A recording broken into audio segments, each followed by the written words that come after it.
এবার আমি এসেছি সেন্ট্রাল আমেরিকার পানামায়। আমায় পৃথিবীর সবচেয়ে বিপজ্জনক জঙ্গল আর ম্যানগ্রোভের জলাভূমিতে নামিয়ে দেওয়া হবে। চারিদিকে ভয়ঙ্কর সব প্রাণী আর গাছ। আপনাদের দেখাবো কিভাবে এখান থেকে বেঁচে বেরোবেন। বাপরে! মোকাবিলা করব সবচেয়ে বড় ভয়ের। ও বাদুড়! এগুলো কিন্তু কামড়ায়। আগ বাড়িয়ে কথা বলার ফল ভোগ করব। আমি এটাকে খাবো আর নিজেকে সহ্যের শেষ সীমায় ঠেলে দেব। হাতটা যেন ছিঁড়ে যাচ্ছে আমার। আর টিকে থাকতে যা যা দরকার সে সব কিছুই করব। জায়গাটা একদম ভালো লাগছে না, এখান থেকে এক্ষুনি বেরোতে চাই।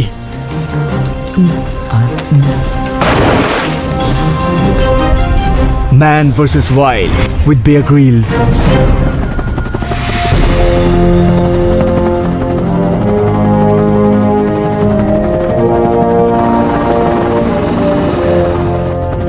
আমি রয়েছি সেন্ট্রাল আমেরিকার প্যানামায়। আমায় নামিয়ে দেওয়া হবে ঐতিহাসিক ক্যামিনো রিয়াল ট্রেলে।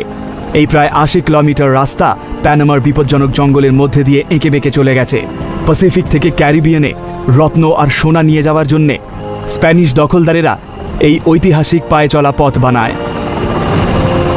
এই পায়ে চলা পথ প্রায় ৪০০ বছরের পুরনো, আর পেশাদার ট্রেকারদের কাছে খুব দ্রুত এই পথ জনপ্রিয় হয়ে উঠেছে। কিন্তু এখানে একবার হারিয়ে গেলে অক্ষত অবস্থায় ফেরত আসা প্রায় অসম্ভব। এই প্রাচীন পায়ে চলা পথ কতটা কঠিন সেটা আমি আপনাদের দেখাবো, আর দেখাবো এখান থেকে কি করে বেরোতে হয়। আমার সাথে আছে সাধারণ কিছু জীবন ধারণের সরঞ্জাম আর আমার ক্যামেরা ক্রু। ওকে বেয়ার, এবার নেমে যাও।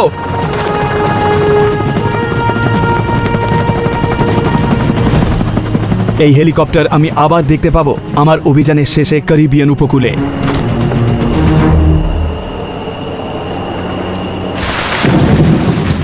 এখন প্যানামায় বর্ষাকাল, যখন তখন বৃষ্টি নামছে আর জঙ্গলের মাটি পুরো কাদা কাদা হয়ে গেছে। আর এই বাজ পড়ায় অবস্থা আরও খারাপ।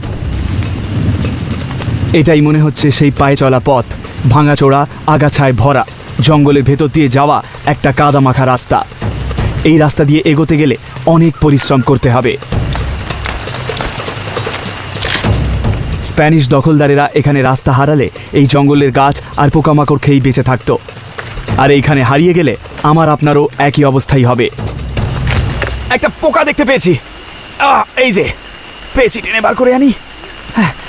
এই দেখুন, এটা হলো লং হর্ন বিটল। দাঁড়ান, এইটাকে নিচের দিক থেকে যদি ধরি আর আপনাদের ঘুরিয়ে দেখাই, এই দেখুন আমার আঙুল ধরে ফেলেছে পুরো। ছাড়। ও, আর এইগুলো কিন্তু খাওয়া যায়। এই দাঁড়াগুলো একবার দেখুন, দেখেছেন দাঁড়াগুলো? এগুলো এত শক্ত হয়, এগুলো দিয়ে গাছের ছালও ছুলে ফেলতে পারে এরা। যদি ছুরিটা ধরি, দেখুন কিভাবে এটাকে ধরে নিচ্ছে, দেখুন আশ্চর্য। এইবার এইটাকে আমি খাবো, শুধু মাথাটা কেটে বাদ দিয়ে দেবো। আর এই বাকিটা দেখুন, পাটা নড়ছে, বাকিটা কিন্তু খাওয়া যায়।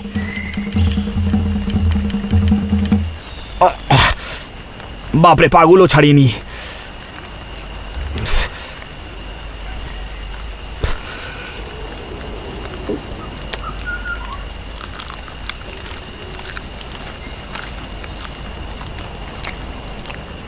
বাপরে, তাও ঠোঁটটা কামড়ে দিল।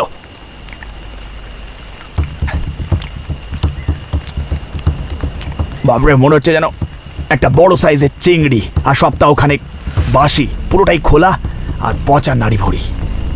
সুস্বাদু কিছু নয়, কিন্তু প্রচুর প্রোটিন পাওয়া গেল। আর এই বন্য পরিবেশে বাঁচতে গেলে আমার গায়ে জোর দরকার, আর এখানে সব কিছুই কেমন যেন ওত পেতে রয়েছে। তুমি ঠিক আছো? এই জঙ্গলে গাছপালাও ভীষণ মারাত্মক। এই গাছে ভুলেও হাত দেবেন না। এই যে কাঁটাগুলো দেখুন, এইটাকে বলে ব্ল্যাক পাম। আমি এটার একটা নাম দিয়েছি, জঘন্য গাছ। খুব সাবধানে। এই কাঁটাগুলোয় হাত কেটে যায়, আর এর রসে থাকে ব্যাকটেরিয়া। এখানে কেটে গেলে কয়েক ঘন্টায় সেই জায়গা বিষিয়ে যাবে। কিন্তু এখানে সব কিছুই আপনার শত্রু নয়। এই গাছটা কিন্তু আবার খুব কাজের। এইটার নাম হলো অমব্রে গ্রান্ডে, যার মানে হলো বড় মানুষ।